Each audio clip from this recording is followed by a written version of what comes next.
Tidak puas dengan kekalahan Anies Baswedan di Pilpres 2024, para pendukungnya sekarang terus menyebarkan propaganda, terus mengadu domba antara Pak Jokowi dengan Prabowo Subianto. Kasihan sekali ya, sudah tidak dikasih menang sama Allah Subhanahu wa Ta'ala. Sekarang hatinya terluka, hatinya iri dengki, ya, tidak mau melihat orang lain akrab. Hati-hati, ini provokasi yang salah satu yang cukup parah saya kira. Bahkan ada yang kurang ajarnya, ada yang memberikan caption, katanya Jokowi itu akan dipenjarakan oleh Prabowo Subianto dan Prabowo akan merapat ke PDIP. Satu kali lagi, kasihan deh lu, udah kalah masih memprovokasi rakyat.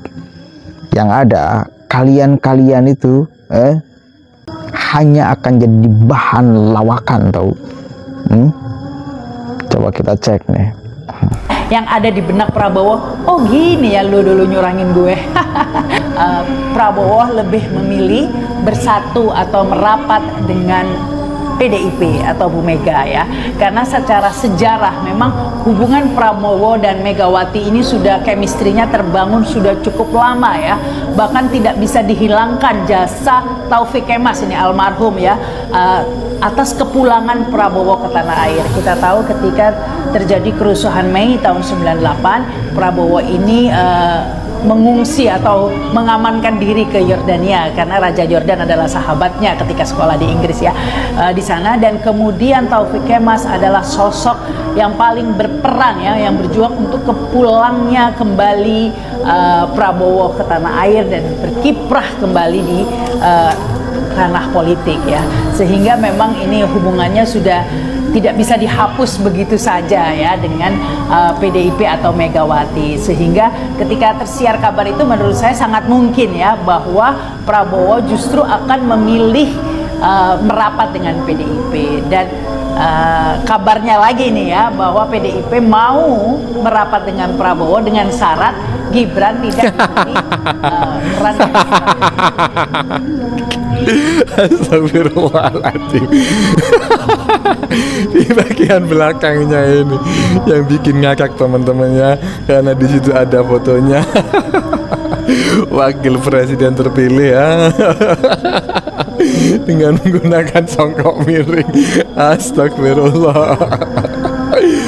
Astagfirullahaladzim. Oke ya, serius lagi yuk.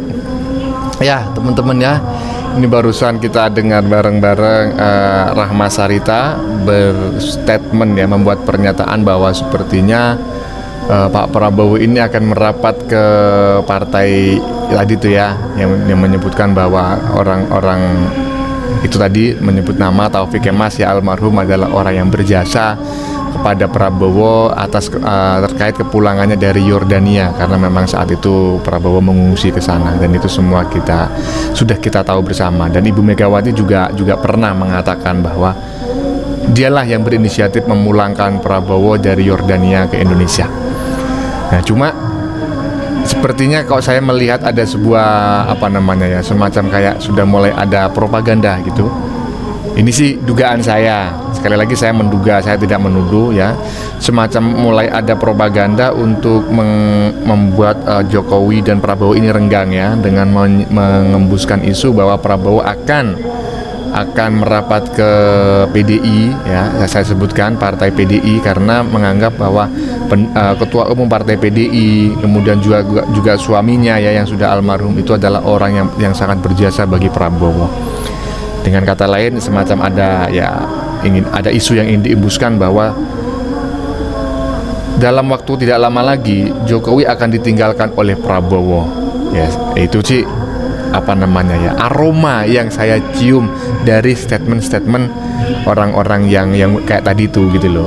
Tapi saya nggak menuduh loh ya. Nah, dan cuma gitu, kalau anggap aja itu si Rahma Sarita tadi juga membuat sebuah dugaan-dugaan, ya nggak masalah lah. Cuma kok di caption videonya ini ada tulisan begini ya, Bowo 2 kali dicurangi Wiwi, saatnya pembalasan si Pitung setelah dilantik, ya kan. Nah ini sudah semacam ada kayak macam apa ya, ya mulai aroma-aroma adu domba lah, ya kan, seolah-olah memberikan informasi kepada Jokowi bahwa setelah dilantik sebagai seorang presiden, Prabowo ini nanti bisa melakukan hal-hal yang justru menyerang dirimu Wi. Nah mungkin semacam itulah.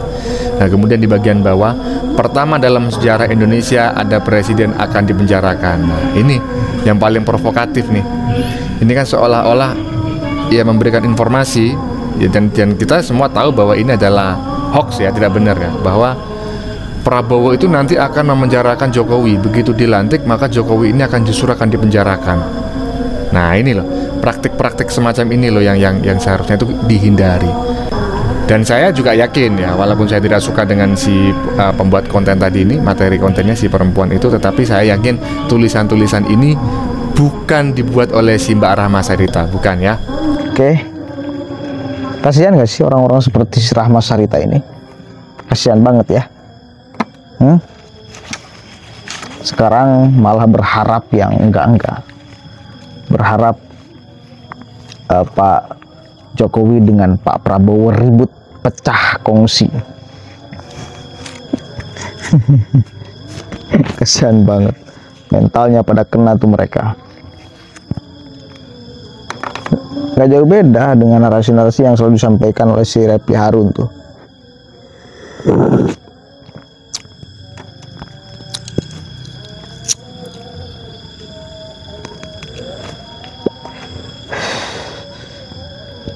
Padahal di beberapa kesempatan Prabowo pun sudah mengatakan jangan pernah membayangkan, jangan pernah mengimajinasikan, jangan pernah bermimpi saya dengan Pak Jokowi itu pecah. Meskipun di dalam politik ini bisa banyak sekali kemungkinan ya, tapi saya yakin karena di sana ada Gibran bos, anaknya Pak Jokowi bos, itu bisa menjadi pengikat kuat saya kira antara Pak Prabowo dengan Pak Jokowi. Jadi seberapa besar pun kepentingan politik, seberapa besar pun gangguan untuk memecahkan Prabowo Subianto dan Pak Jokowi, tetap tidak akan bisa. Apalagi salah satu penyebab kemenangan besar Prabowo Subianto itu adalah Pak Jokowi. Kan itu. Udahlah, kalian jangan terus bermimpi, jangan terus memprovokasi, jangan terus mengadu domba. Kelihatan mental kalian itu pada sakit tuh. Otak kalian itu tuh pada sengklek. Semakin mempertegas itu, tahu nggak? Semakin mempertegas itu.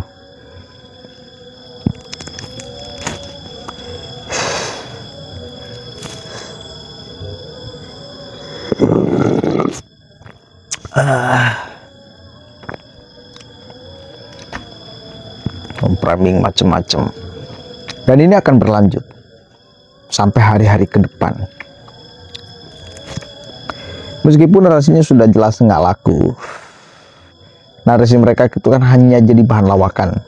Jangankan sekarang, dari dulu, dari mulai mengusung visi misi perubahan, itu jadi bahan lawakan tuh, gaya-gaya kampanyenya. Sok paling, kan nggak suka masyarakat Indonesia itu dengan orang-orang yang sok itu ya, termasuk Anies itu sok, Refly Harun sok, Rahma Sarita sok. Orang-orang sok itu akan dienyahkan oleh masyarakat, tidak akan didengar. Kepentingan kalian itu hanya memecah belah kan, hanya mengadu domba kan, itu aja kepentingannya. Siapa yang mau menerima? Nggak bakalan.